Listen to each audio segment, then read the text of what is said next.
Welcome back, guys. One more video from the museum channel. A few years ago, I created a Cerwin-Vega museum group on Facebook. I put a link to that in this channel description. I'm going to link it more into the old school Cerwin-Vega group. So there is already a specified group for this type of use. So I will link it more in together. um, that was not what I was going to talk about, but I had to get it out there, and so you know.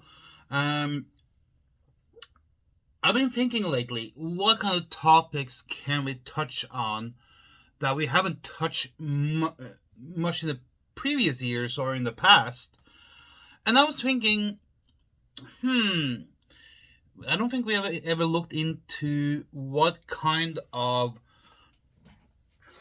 partnerships or relationships that Cerwin-Vega had with suppliers. What was the brands they used when they didn't build it themselves? Because let's face it, most of the woofers and subwoofers Cerwin-Vega built in-house, or they built most of it in-house, or they had a few parts built outside, had it shipped in, and they assembled it in-house.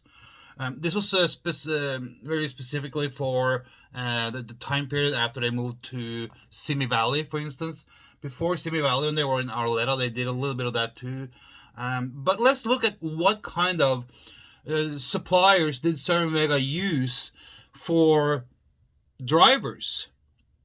We know that, crossover parts and stuff like that is not a big thing. Most of their crossover parts came from Mexico. We know that a few of them was American made, but a lot of it was made in Mexico. But when it comes to drivers, Cerwin-Vega was kind of stayed true to a few. And then, of course, every now and then they strayed off and they got a little bit there and there. I think a one-off, they used a Nokia tweeter one time. That was about it from that supplier. They used Vifa one time. But for the most part, Cerwin-Vega stayed very true to a few brands. And here are they.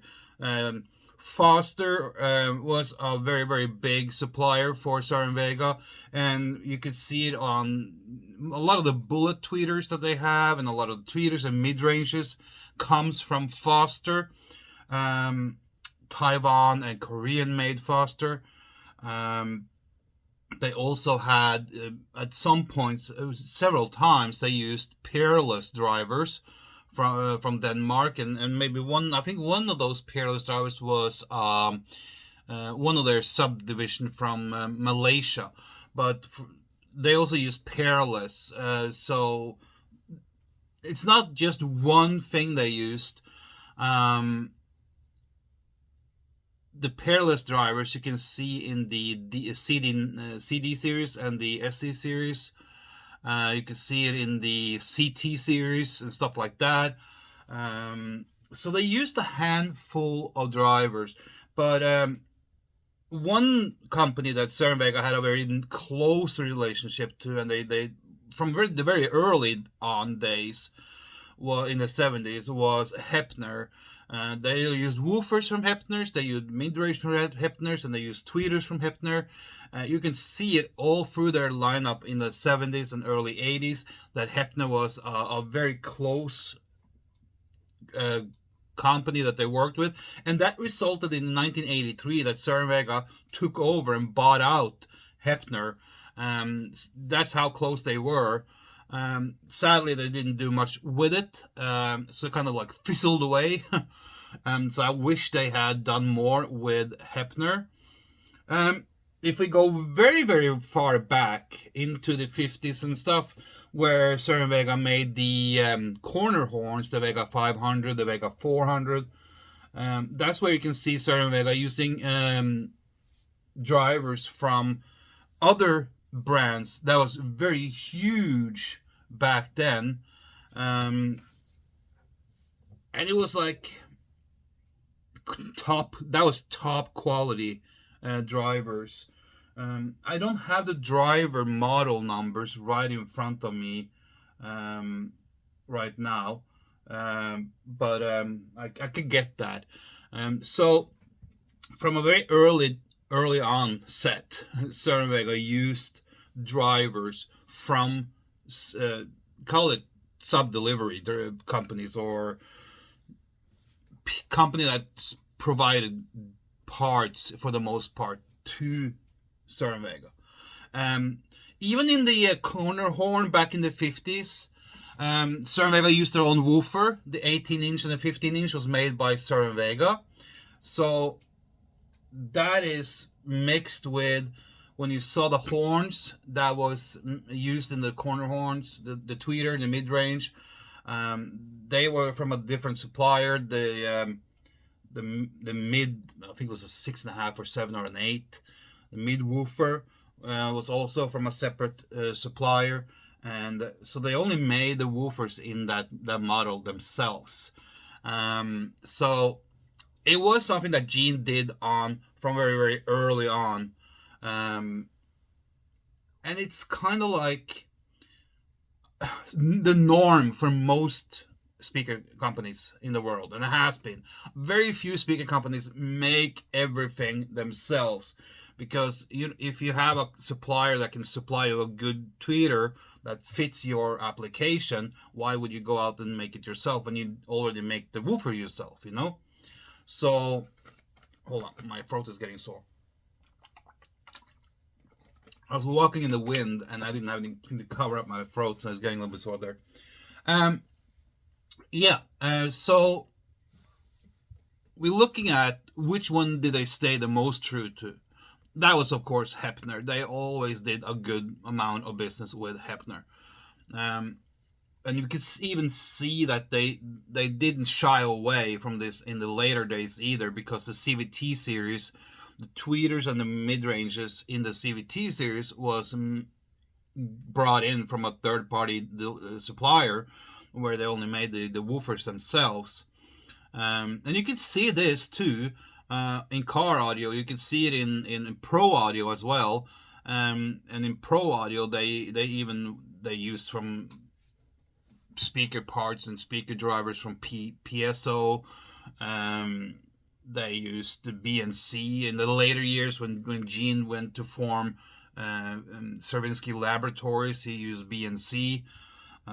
So they have always kind of like used stuff, but it was less in the pro audio because they used most of their they built most of their diaphragms themselves, and they got horns, but they didn't buy the whole thing, but they got the horn thing, and they built them. They had magnets and stuff built to specs.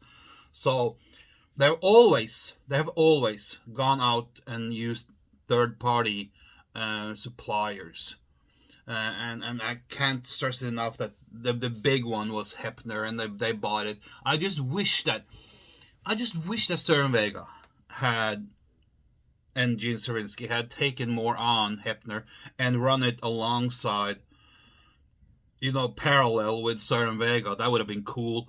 They could have used some of that in Cerwin-Vega models, but they could have also been a self-standing one. And this goes to show, and it wasn't just a one-way thing.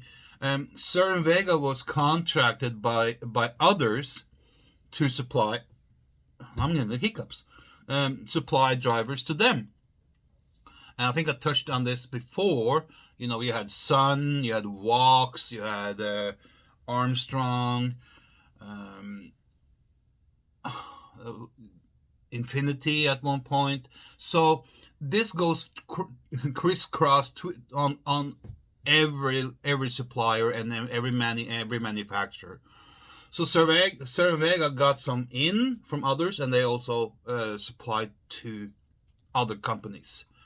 And I forgot to say, in the corner horn in Vega 500 and the Vega 400, what they used there, except for the woofer which they made themselves, was Jensen drivers. And let me tell you, back in the 50s and 60s, Jensen was the top of the line, and it's very sought after.